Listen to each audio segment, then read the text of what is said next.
आपण मानकर आज देखंतु तांकर झियो जे कि सरोजिनी आचार्य तांको रोजी दीदी बोली आम डाकू गोटा झियो ता बापा पाई से आज कौन कर देखी आदर्श आपण मैंने चिंता करी गोटे पुअर जी शक्ति झीर मध्य कम शक्ति नुहे आम मैंने सब बुली बुल कहूँ 10 बापी 10 कूप सम बापी 10 बापी सम ह्रद 10 पुत्र सम कन्या 10 पुत्र कन्या सम वृक्ष ताने आपण मानकर 10टा कूओ खोलिबा जहा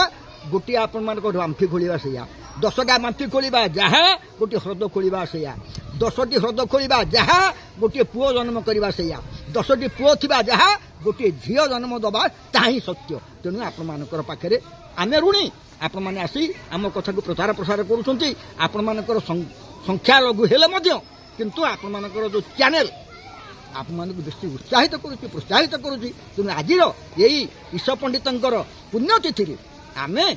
समस्त को प्रणाम करुचु तांकर अमरात्मा सबल सुख लाभ करू परमात्मा शांति दियंतु तांको कथा एमती तांको झील सरोजिनी आचार्य सबल प्रचार प्रसार करूथाउ आम मैंने आसी तांको गुण कीर्ति टी शुणी आम कर्णगहर को पवित्र करूँ ओम शम मो ना सरोजिनी दास आचार्य आज कार्यक्रम थिला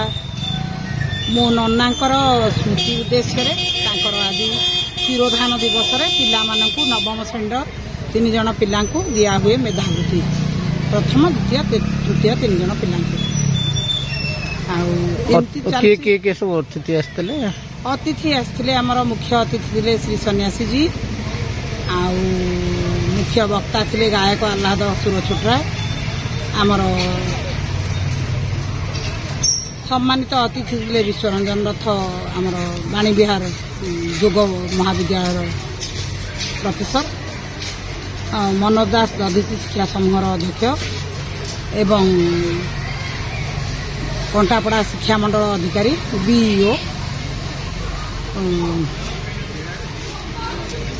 कौन सब कार्यक्रम रही आउ कार्यक्रम कौन नहीं तो पिला दिया जाए पिला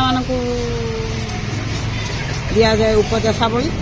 आउ प्रसाद टिके सेवन हुए माने केते वर्ष करी कंटिन्यू करेंगे अच्छी आशा बंची जाए तो करी आशा अच्छी तेणुक ईश्वर द्वारा